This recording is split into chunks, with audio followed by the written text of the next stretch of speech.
we can. And it's like, hey, look, there we are. And it turns out we were cheated. Half these rocks don't even have clipping. So let me through, please. There we go. And then another one of the switches to harken back to the start of this section. This is something that I mentioned that Nintendo does a lot, where they, with mechanics where they'll start up, and each world has a specific mechanic that they do. And they focus on that mechanic for a world, and then they throw it away. You never see it again. And in this case, and I should say the way that they start and end,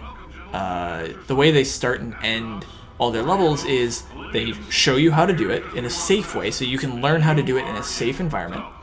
Then they have you do it in a more dangerous environment, and then they really start putting you through the paces. And then when they end, it's always a cathartic callback to back to the original and very beginning of the level where they first introduced the mechanic. Yes, sir, Mr. Johnson. That's not what I wanted. Where did I want to go? Right there. So this is one of those areas, like, we have all these portable walls, so we know that we need to we need to walk up there and get around. And so this is a bit of a sneaky thing. There's no walls that obviously are going to allow us to place a portal and fall onto the platform, so we have to jump over and kind of like curve ourselves around a little bit.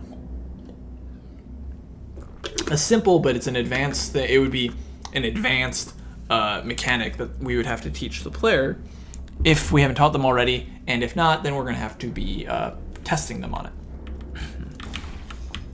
So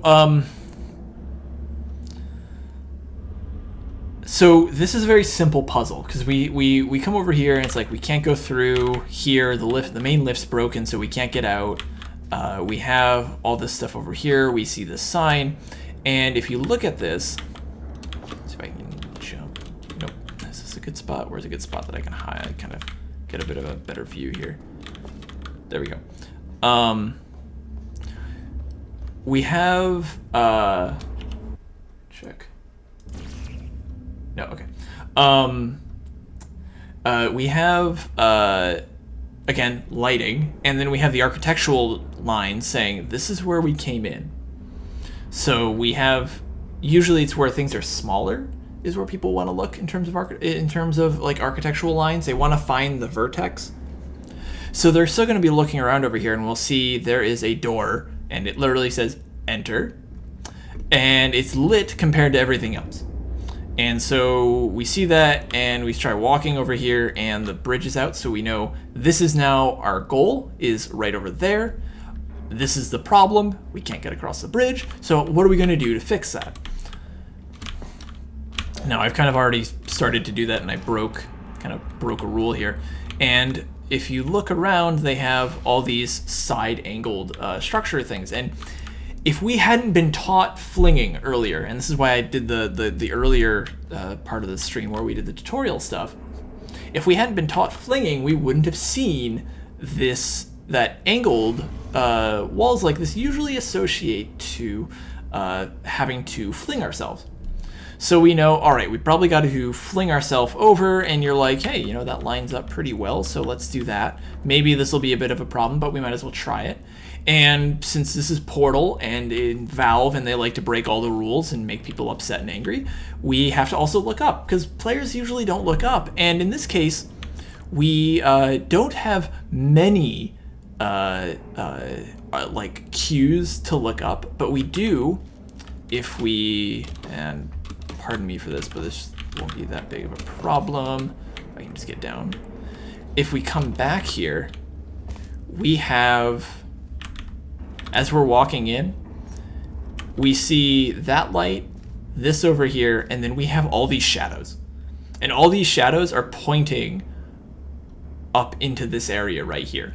And we see, boom, that is a portable wall. So even if we miss it the first time, we have the cues to look for it. And this is, I would be surprised if this was done unintentionally, but this side right here is completely clear, so that we have a much clearer shot of any other like walkways and stuff. I should say it's clear of like walkways. It's clear so that we can see these lines pointing right up to where we need to be. And now we're all the way up here, and we're like, all right, cool. So now we can fling ourselves. And part of this is now just looking down, because we know what we need to do. Now it's just figuring out where we need to do it.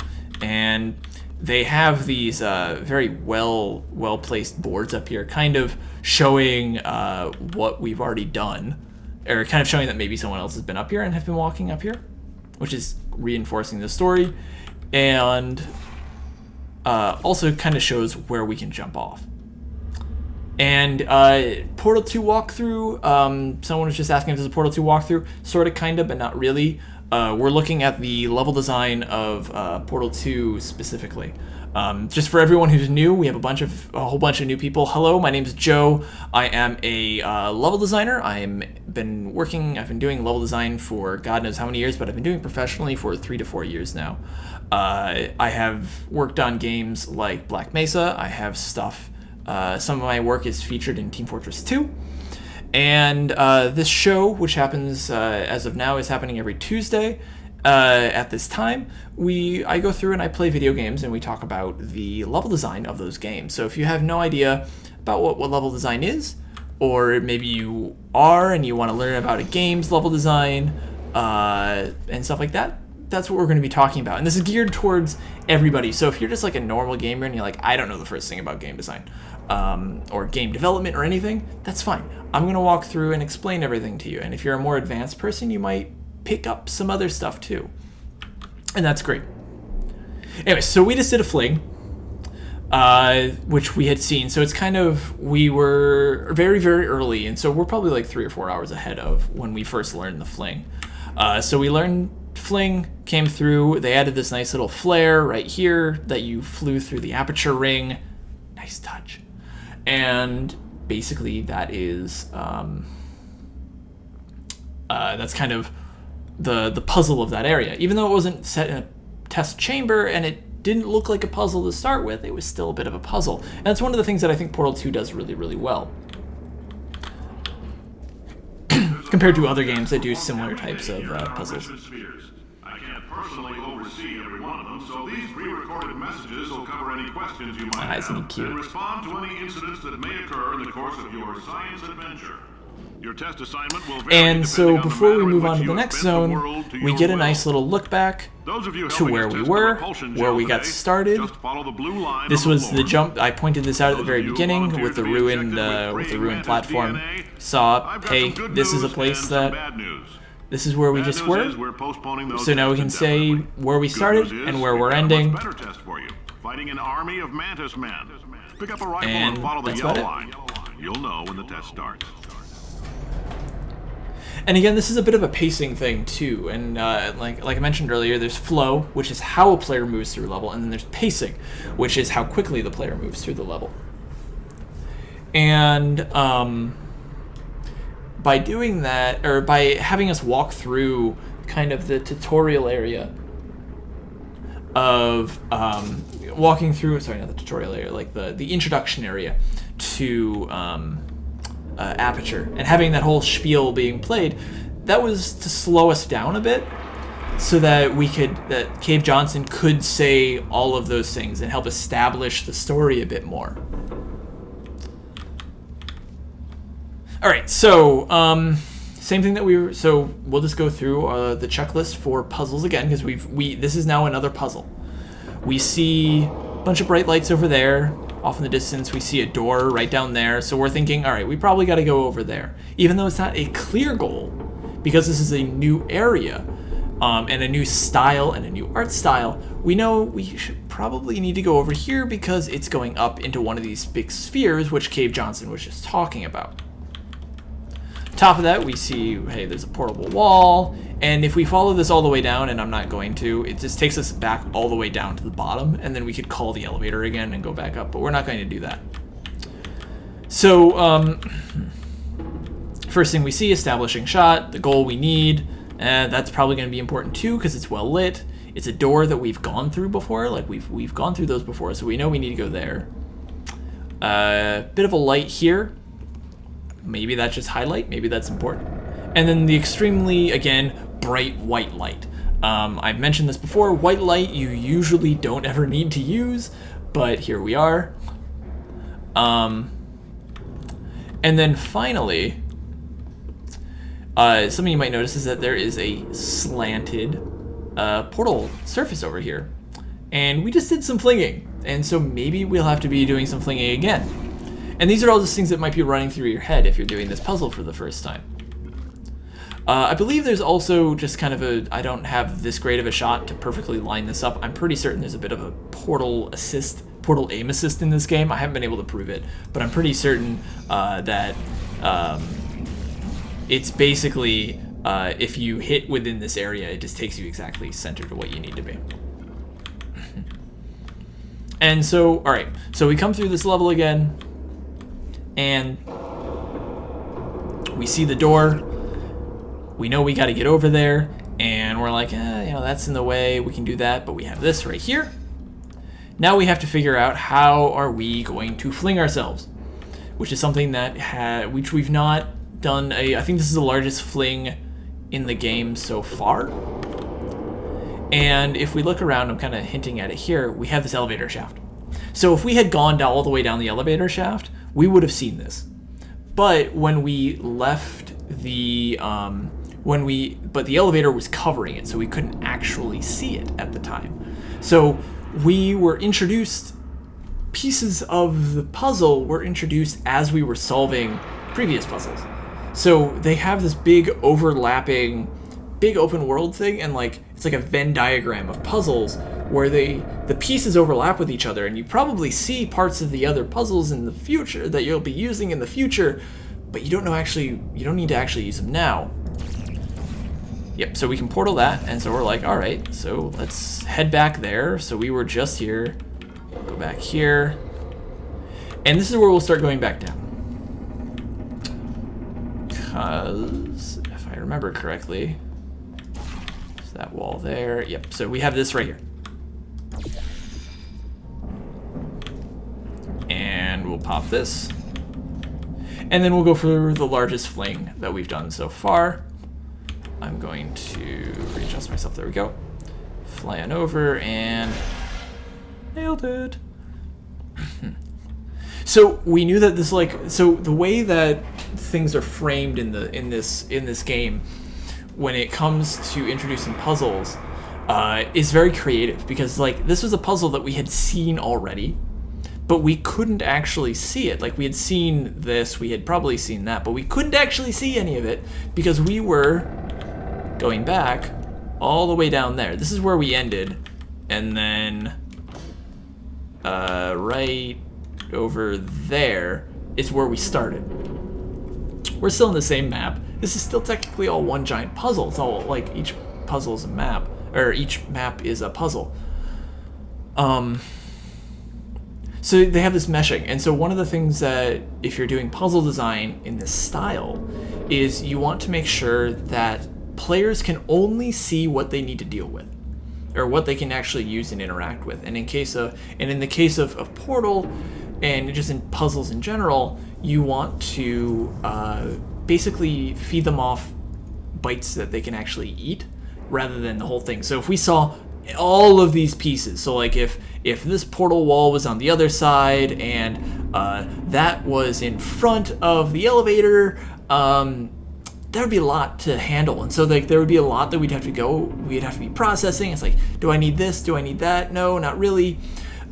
A good puzzle will show you everything that will show you your goal and the answer, and it will show you the pieces that you need, but it won't show you how to put together those pieces. And that's what makes a good puzzle, is that you know the answer is there, and you know you have all these you have all the pieces together, and you just got to figure out how to put them together. And when you finally put them together, you have this aha, I figured it out moment, and you feel really, really smart, and then you move on to the next one, then you feel dumb again. And Portal does those aha moments really, really, really well, especially in these big open world puzzles that don't necessarily have the test chambers in there. And they're also pretty good, in my opinion, they're also pretty good, what's the word that I want to use? These types of puzzles are also good, just monotony breakers, because when it comes down to designing puzzle games, you gotta be really careful about not making them too boring.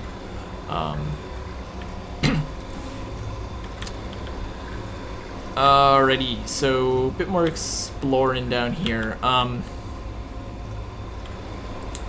This is just gonna be a catch area. I don't think there's actually anything down here of importance. No. But I believe we can highlight that, yeah. So we'll run back. Jump on up. So the use of decals here, this is just a decal, which a decal is basically kind of like a sticker that we put into the world that has a texture on it. That is not what I wanted. A decal, so the use of the decal here, obviously it's like there used to be a door there, so our brain's like, that makes it stand out, so we're like, you know, this running into it, there used to be a door there, we probably need to put like a portal there. And then we carefully fall down onto this.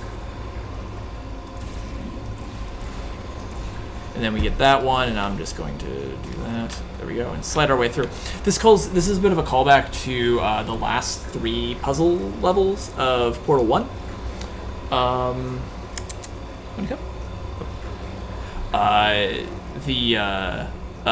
Where you're going through a lot of areas like this, except there's a lot more pistons that can kill you, just like smash you, and it's like,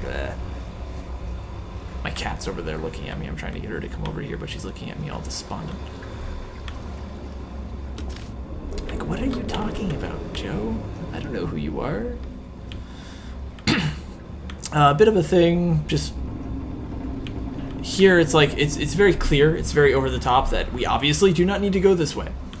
And so it's almost not only just in general forcing us to go down the pipe, it's visually saying, no dude, don't go this way or you'll die. And so we do. We slide down. I don't think we can actually get back up this. Oh, we can, okay. The next one here. And then we just jump off and we're back to where we were. And over there is where we started. And we fell all the way down that. We jumped over here. Here's where we landed. And then we went through this whole big back area over there. This is another one of those. This was the original puzzle, getting here. But they added in that little puzzle on the inside behind here as a way to kind of slow us down. It wasn't necessarily a hard puzzle, but it was to come and slow us down, pacing, so we don't rush through this level too quickly, at least on your first and second playthrough. So pacing wise, it slows you down. And then,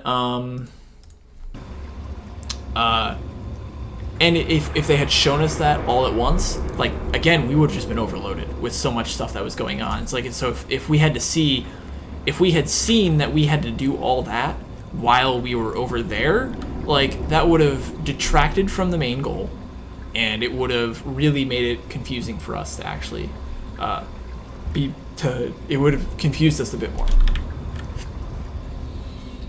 So let's hit on in. This is establishing the new elevators. At the end of every portal, at the end of every test chamber, you go through a portal or an elevator. You go through a portal too, but that's part of the test. You go through the elevator. You kind of end on the elevator, and so they bring this elevator in, and they establish this is your new goal.